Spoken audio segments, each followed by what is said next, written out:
peyote y marihuana! ¡Hongo, peyote y marihuana! ¡En lucha, la metropolitana! El día después, digámoslo así, ¿no? Estás en la descripción de cómo quedaron las cosas y estás haciendo ese ejercicio de lo que pretendía el Ejecutivo y de lo que finalmente el Congreso decidió. Si quieres, retomamos el hilo y escuchamos toda la razón de cómo quedaron las cosas en todas las materias. Recapitulando, decíamos, el impuesto sobre la renta a las empresas se mantuvo esencialmente la propuesta del Ejecutivo. El impuesto sobre la renta a las personas se elevó las tasas para aquellos que ganan más de 13 pesos, pero se hicieron reducciones a las tasas, digamos, medias, de aquellos que ganan 42,000 pesos al mes. Se subió el umbral y se aumentó el techo de las deducciones. Es algo muy importante para las familias, incluyendo una deducción libre de colegiaturas. Hablábamos en materia de impuestos especiales, el tema del impuesto al refresco y el impuesto a la comida de alta densidad calórica, aprobado a propuesta de los diputados, aprobado por el Congreso, y donde a propuesta del Senado de la República se etiquetó el impuesto a los refrescos a temas de combate a la obesidad y tratamiento de las enfermedades que derivan de ella. El otro rubro importante son los impuestos verdes. El Ejecutivo propuso por primera vez que existan impuestos para aquellos combustibles que contribuyen al calentamiento global y que el impuesto fuera proporcional al grado de contaminación o al grado de contribución al calentamiento global. Este impuesto se mantuvo, aunque a propuesta de las cámaras se le puso un tope que no puede ser más de 3% del valor del combustible, y se reajustó la base de tal manera que se considere como un combustible limpio el gas natural, y a partir de ahí los combustibles que tengan un mayor efecto contaminante que el gas natural empiezan a pagar el impuesto. Esto es muy importante porque tenemos una reconversión de la industria hacia el gas natural. Se está construyendo infraestructura para tener más gas natural, que es un combustible limpio, y creo que alinea bien los incentivos en esta materia. Un tema importante son los derechos a la minería. En este caso se mantuvo la propuesta del Ejecutivo, pero con algunos cambios sobre la distribución. México es un país donde la minería paga una carga relativamente baja comparada con otros países. Lo que se propuso es llevar la carga a algo comparable con otros estándares, otros países donde hay minería importante, el caso de Perú, de Chile, por ejemplo. Y se propuso entonces un impuesto del 7.5% a las utilidades operativas de la minería. ¿Qué hizo el Congreso de la Unión? Cambió la distribución de para quién es este impuesto. El Ejecutivo había propuesto que 40% fuera para el gobierno federal, 30% para los estados y 30% para las comunidades, los municipios donde se hace la minería, que ese es tal vez el daño mayor. O sea, muchas veces la minería no deja absolutamente nada en las comunidades donde se realiza, y hay que recordar que muchas comunidades donde hay minería son comunidades pobres y comunidades indígenas.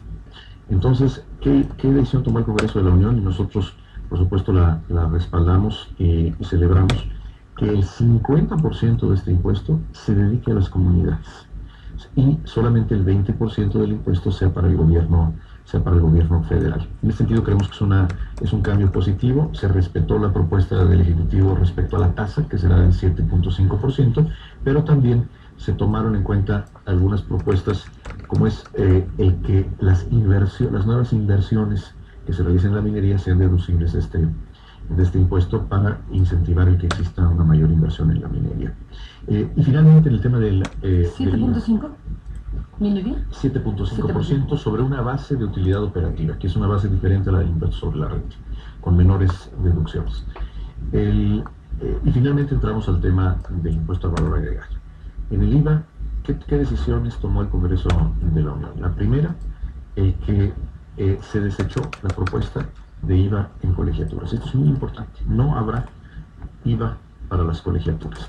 Segundo, se eliminó la propuesta de gravar con IVA los intereses hipotecarios, las rentas o la venta de vivienda. En la propuesta del Ejecutivo se proponía gravar con IVA todo lo que no fuera vivienda social.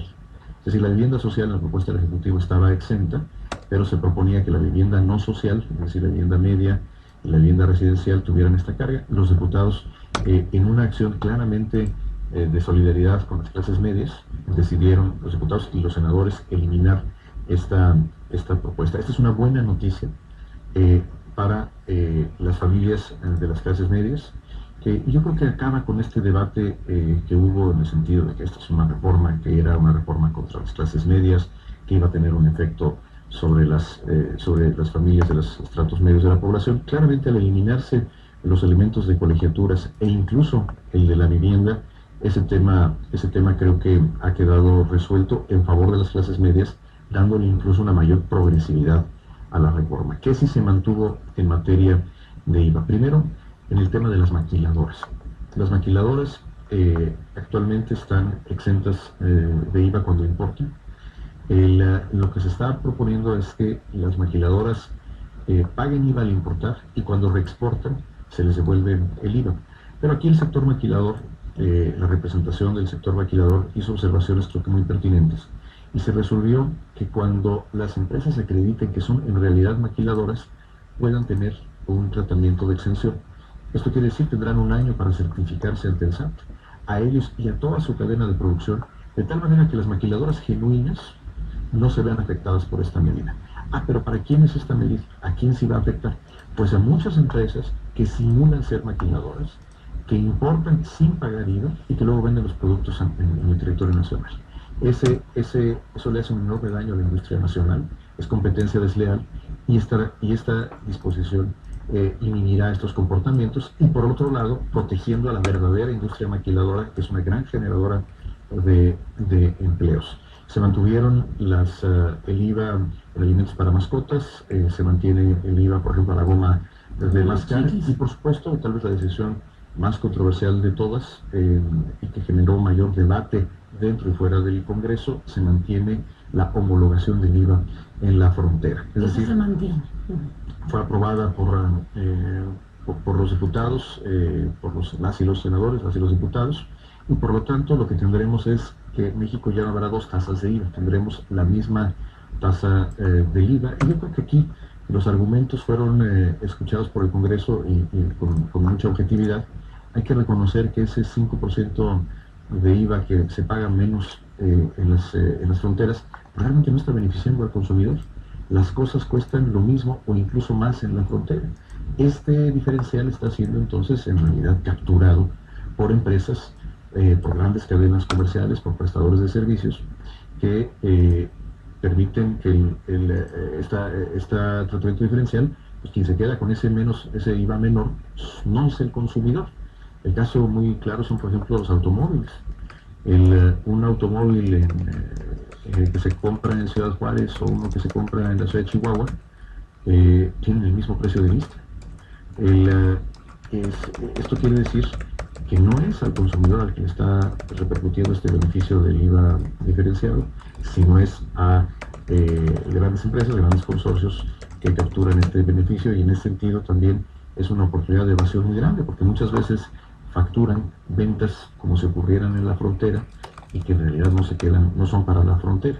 Entonces creo que se ha eliminado un espacio de evasión que se tenía ahí, y nosotros estimamos que el impacto en la frontera no será un impacto considerable, ni mucho menos.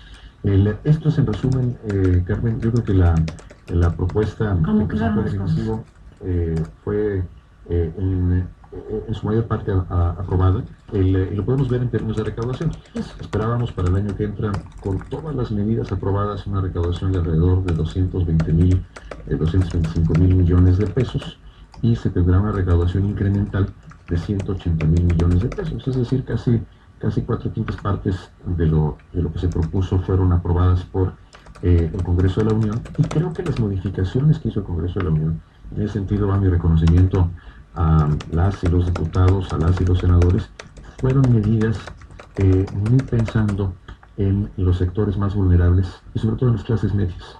Creo que queda una reforma, y ese es mi balance, una reforma progresiva, una reforma que busca realmente eliminar oportunidades de evasión, eliminar huecos, y que protege bien a las clases medias ante la mayor carga tributaria. Luis Videgaray, bueno, hemos escuchado toda esta explicación que das de cómo quedaron las cosas y finalmente cómo queda el nivel recaudatorio, los ingresos que tendrá el gobierno mexicano para desarrollar materias presupuestales, que también habríamos de platicar de eso en su momento, pero por lo pronto eso es lo que queda en esta materia. Déjame ir a una pausa y te pregunto, bueno, al final de cuentas, este paquete de Hacienda, de ingresos, acabó negociándose entre el PRI, PRD y Videgaray, sin PAN. Volvemos después de la pausa.